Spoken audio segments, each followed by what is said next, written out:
All right. We got. I'm excited. We was just joking around over here. We're here at Black Half Blind Billionaire. I'm your host, Mark Rich, and I got another great guest, man. I don't know. God is good. We got an author. We got a humanitarian. We got somebody that wants to give back. We got a counselor. You know what's crazy? I'm just gonna say this. Before, I'm gonna finish the introduction, but I didn't realize we had an all-star in our midst until I actually started reading all the stuff that you accomplished. It's impossible for me to get into everything that he's accomplished. But let me just try to give you a little brief. He got his undergrad at Stony Brook, right? Then he got his master's at New York Institute of Technology. If y'all know anything about that school, it's big time, right? But he gives back. He got his Sony Ma organization. I actually helped him one of that, right? I was giving out food. Giving out food and right, toys. You know what I mean? Food and toys. I didn't know that this brother right here, he was the teacher of the year for the National Action Network. I never knew that. I never knew that he was the father of the year. Wait a minute, I'm a dad? How he father of the year? But he's got so many accomplishments, it's impossible. But we're going to get into it. And now, he's a deacon at the House of Judah, right? Our stomping grounds, right? Yes, sir. I'm on the lookout. But anyway, he's you're also security. You're security just like the rest of us. Yes, I'm the lookout.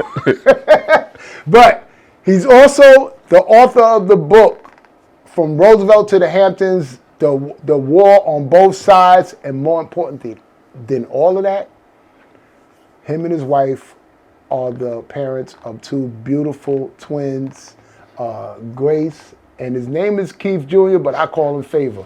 You know why I call him Favor? Because his twin sister is Grace. That's easy. So without further ado, I'm going to bring up my brother from another mother, my man, Keith Saunders, author Keith Saunders. Thank you, sir, for this opportunity to be on your platform. First of all, I want to say congratulations. I remember you talked about the vision and just being in a space of what am I going to do next? Yep. And in spite of what you went through, look at where you are now. Yes. So you took it to another level, and I'm so proud of you, brother. And I'm honored to have this opportunity to launch KDS Enterprises and to launch Roosevelt to the Hamptons, the War on Both Sides. I wouldn't want to do it no place else but on your platform. And first off, thank you for that, because I remember us talking about what we're going to do next, man. And you said before that I inspired you, but you don't realize you inspired me. So I want to talk about that. KDS Enterprises, right? It's your initials, Enterprises. What is that company and what does it do and why do you have it? KDS is being an educator for over 30 years. Right. You acquire a lot of skills and talents that you give to the system and that you don't personally benefit from. So I decided to use all the skills and talents that I've acquired over the last 30 plus years to do something for myself, to be an entrepreneur. So this is my launching as an entrepreneur to the world of leadership training, diversity, equity, inclusion training, restorative practices training. Because we need that, right? Leadership training, absolutely. We need that across the board. I don't care if it's your civic organization, your churches, your school, your businesses. You need training. Right. And I've been a trainer for 30 plus years in the school system. Now it's time to transition that training into the corporate world, transition it into the faith-based realm. No matter what faith you are, you still need leadership training. Right. So I'm in a position right now to have a promotional video that I'm launching this week as well. Okay. It's inspirational, it's motivational, it shows a dynamic side of me that some people don't normally see, because when I'm in front of a camera, I kind of light up. Right. I love being in a position to where I can reach people, reach the audience, and talk about what I do and how I can help you with whatever you need done.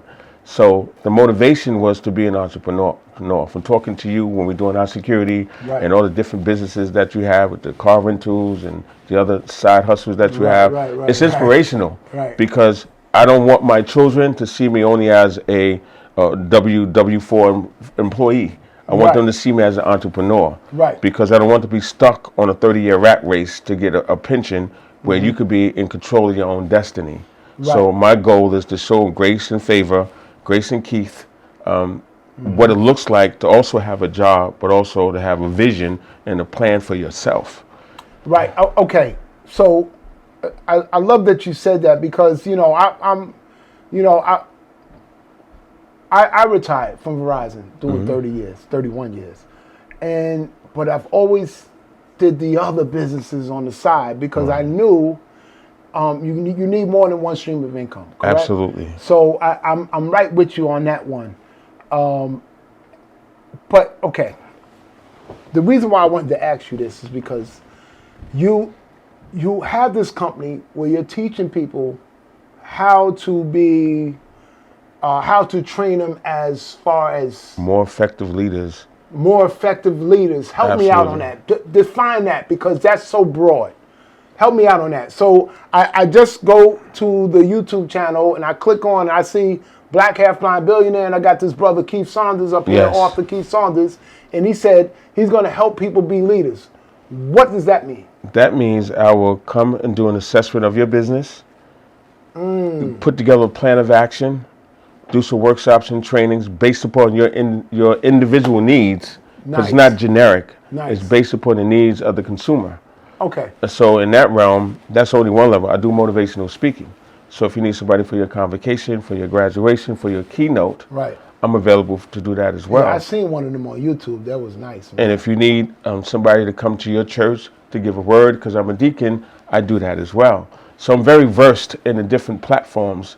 So I'm looking forward to an opportunity to really work with the public and showcase and get the testimonials, because it's really about the testimonials. Because when you do a great job, the word of mouth will travel faster than anything else, because they will text it out, they will email it out, they will send the word out to all of their friends, and that'll get you more business. Because I'm into pleasing the consumer, because I believe I'm a professional, and because of my experience, I think I do a great job.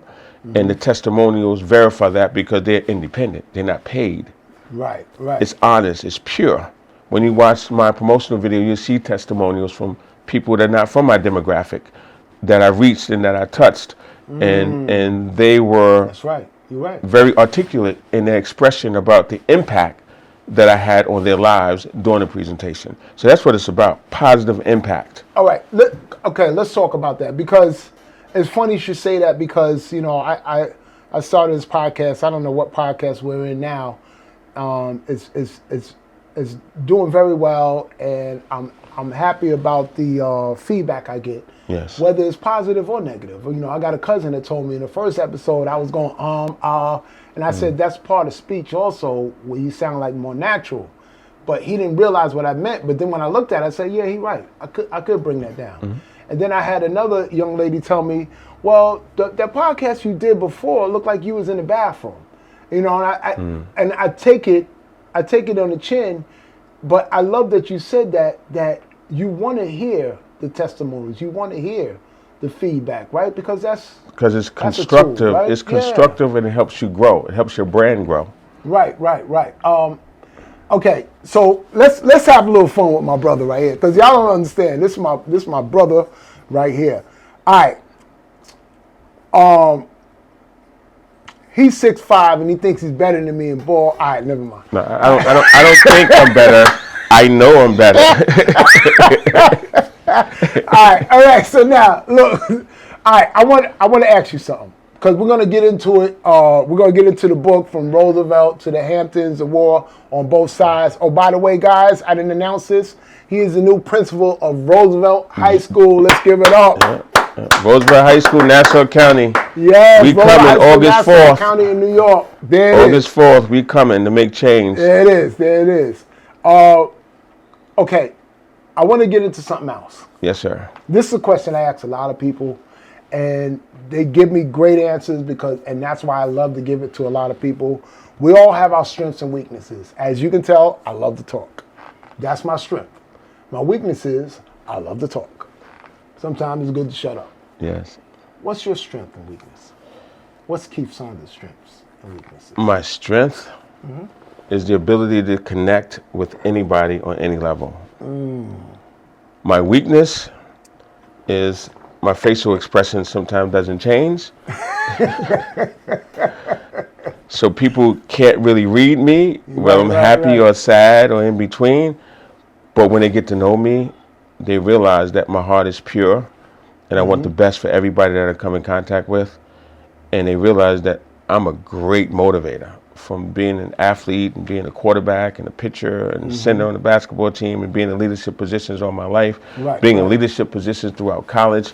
I learned how to motivate and inspire people, even with a straight face. We're gonna go to break right now. Let's get back to my brother from another mother, Keith Saunders, the author of the book From Roosevelt to the Hamptons, The War on Both Sides. All right.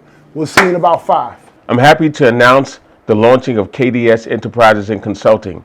If you need a consultant, a motivational speaker, if you need somebody for your convocation or your civic organization, I'm your guy. Please give me a call at 631-807-5645, or you can email me at kdsenterpriseconsulting@gmail.com. Looking to hear from you.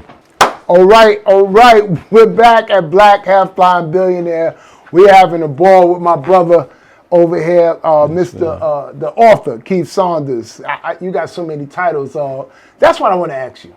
Because when I worked at Verizon, I was a technician, right? And they knew me as a technician. Yeah, I was an entrepreneur. I had these other businesses going on, but I was a technician. Now, they say, oh, what does the guy? He's a podcaster. Right. He's an entrepreneur. He's a podcaster. Who is Keith Saunders? Keith Saunders, first of all, is a husband. Keith Saunders is a father. Keith Saunders is an educator. He's a nonprofit owner of Saunders Omnipresent Network, Inspiring America's Youth Incorporated, which stands for Sonia Inc. Keith Saunders is now a LLC owner of KDS Enterprises and Consultants, so he's an entrepreneur. Keith Saunders is a community leader. Keith Saunders is a community activist. Keith Saunders is a mentor. He's an uncle. He's a friend. He's a deacon. He's a brother. Nice. I love it. I just want to know where his clone machine is at, because I don't know how you do it, brother, but you do it. It's my brother, man. Y'all don't understand. It's my brother right here. All right. So let's have some fun, right? Because we got the author here. I trust me. The DOE, he done punched him in the face a couple of times because he's been there forever, right? He's got about 31 years. Yes, right? sir. In the Department of Education. And if y'all want to know something crazy, Department of Education is no joke. Trust me. You got that guy trying to get rid of it now. So he's trying to privatize it. So that's another political show, and we ain't got enough time for that. I want to ask my brother over here. Yes. Give me your crazy story. I want to hear a crazy story, right, don't we? Because you've been a dean and assistant principal. Now you're a principal, 31 years in the education system. I know you got some good ones. I got too many. Some of these stories have to be censored. Give me one or two. But one story that I want to share with you. Make it, a few years back, we had a 9th grade student who was very petite, but very aggressive. Okay. So he would curse out teachers, curse out the dean, curse me out. One day his guardian came up, which is his aunt, to have a meeting with the female dean. Okay. And he was wearing his hat, and hats are not allowed. So the dean is saying, just because your guardian's here, don't mean you can wear your hat, take your hat off. So the guardian reaches over to take his hat off. He literally pushes her back in the seat and put his hat back on and looked at the dean and said, now what? Now what? What? The same young man was terrorizing everybody, eventually was brought to me through the Male Engagement Association at the high school that I worked at the time. Okay. I shot out the high school, Union High School. Okay. And this young man eventually got involved, and I started to mentor him. And you can see the change in him. He became the president of the Male Engagement Association. Nice. The same young man became a student board member. The same young man who was failing at everything is now on the honor roll. The same young man is representing Union High School in Washington, D.C. Wow. The same young man is an entrepreneur. He developed an app in high school.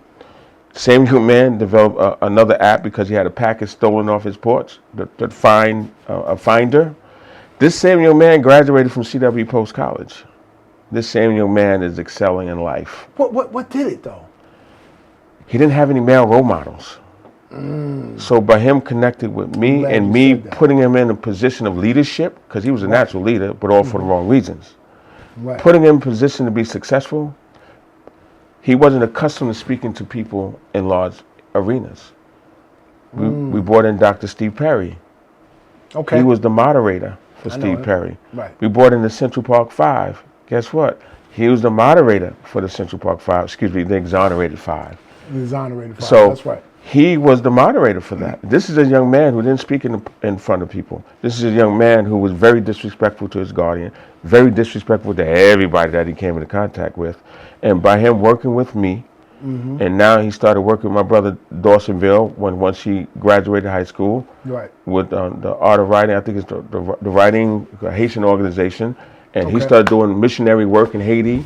Same young man who people would have gave up on. The same young man who the teachers and others felt that he was unreachable. I was able to reach him. Hey, didn't I tell you this brother was special over here? I got to give this brother a hand. Let's give this brother a hand, man. And I write about it in my book. Because, all right, let's talk about that. Because you got a book coming out. We're going to talk about when you're going to release it, you know, what's coming up for the book. I want to talk about something else real quick. And I hope I got some time. But the gangs in Long Island is rapid. I remember because my brother was, he was jammed up, right? And I went to the Million Man March. And all of us from Astoria, Queensbridge, we all had on red shirts. And the guy, he was from, I think, Nebraska or whatever he was, Arkansas or whatever. He came up to me and said, yo, y'all blood? I said, what's that? Exactly. Remember, that's 92, right? Was that 92 or 95? I forgot. It was mid-90s. Right. And I said, what's that? He said, you don't know what blood is? Y'all wearing red. And I told my brother about it, and he laughed. He said, oh, y'all don't have that out there? It's coming. And sure enough, there's schools right now all over the world. I know of one in Queens right now where they recruiting, not on the high school level, not on the junior high school level, on the elementary school level. That's a fact. How do you deal, being a principal now, 31 years of experience, how do you deal with the gangs? There's an old expression, real recognize real. Okay. What I mean by that, me being out in the world, politically correct, being around a lot of things, understand the lingo, understand the culture, and strength, recognize strength. You can't bow to it, but you got to respect it because that's their right. But there's time and place for everything. You got to make it clear to them there's a time and place for you to do what you do. I don't agree with what you're doing, right? But you can't do that here. Right, got you. You got to keep it, as the kids would say, you got to keep it 100 with them. And they got to know that you can crash out. That's the expression that the kids use now. You got to be able to crash out and let them know that you're not tolerating that. And when it's like being on the block, when they see strength, they recognize that strength and they will salute you. But it's a strategic way about everybody can't do that because some of these babies will punch you in the face. I watched the principal get punched in the face. So it's about developing a rapport with them on a human level and respecting where they are and kicking the lingo that they can understand and then slowly elevating them to another level. There's no overnight fix. When I worked in certain communities, we had Bloods, Crips, SWP, 18th Street, MS-13, Latins with Pride, LP, what they call themselves. Then you had the old school, the local gangs, Parkside Heights, Terrace, Trackside, D-Block, Midway.